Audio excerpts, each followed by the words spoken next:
চট্টগ্রাম বন্দরের new mooring container টার্মিনালের ব্যবস্থাপনা বিদেশি কোম্পানির কাছে দেওয়ার প্রক্রিয়াকে বৈধ বলে আদেশ দিয়েছে আপিল বিভাগ।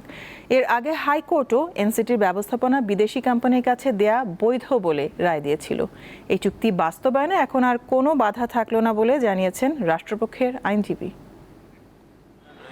চট্টগ্রাম বন্দরের নিউ মোরিং কন্টেইনার টার্মিনাল পরিচালনায় 2019 সালের 17 ফেব্রুয়ারি সংযুক্ত আরব আমিরাতের ডিপি ওয়ার্ল্ডের সঙ্গে সরকারি বেসরকারি অংশীদারত্বে সমঝোতা স্মারক হয়। ওই চুক্তি প্রক্রিয়ার বৈধতা নিয়ে বাংলাদেশ যুব অর্থনীতিবিদ ফোরামের পক্ষে সংগঠনটির সভাপতি মির্জা ওয়ালিদ হোসাইন গত বছর রিট করেন। রিটের প্রাথমিক শুনানির পর গত বছরের 30 জুলাই হাইকোর্টে রুল জারি করে। পরে 4 ডিসেম্বর বিচারপতি ফাতেমা নজিব ও বিচারপতি ফাতেমা আনোয়ারের বেঞ্চে বিভক্ত রায় হয়। জ্যেষ্ঠ বিচারপতি ফাতেমা নজিব রুল যথাযথ ঘোষণা করেন, আর অপর বিচারপতি ফাতেমা আনোয়ার রিট খারিজ করেন।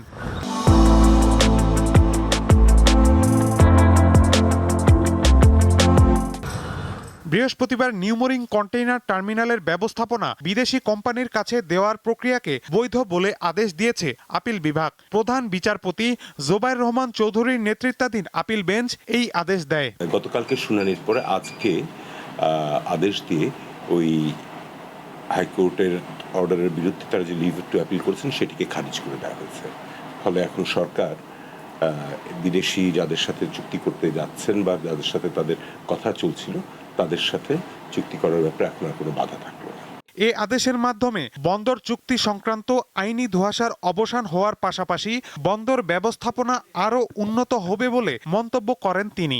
একটা পোর্টটা যেটা আমাদের রয়েছে তারা সেটাকে আধুনিকায়ন করবেন, আধুনিকায়ন করে সেটাকে তারা ম্যানেজ করবেন। আমাদের এখানকার ম্যানেজমেন্টটা ফেল করছিল, বিদেশি কোনো একটা কোম্পানিকে দেওয়া হচ্ছে যাতে এটাকে প্রপারলি ম্যানেজ করে আমাদের রেভিনিউ বাড়ে, তাদেরও হয়, এবং that is the whole idea of this PPP এবং গভর্নমেন্ট টু গভর্নমেন্ট চুক্তি।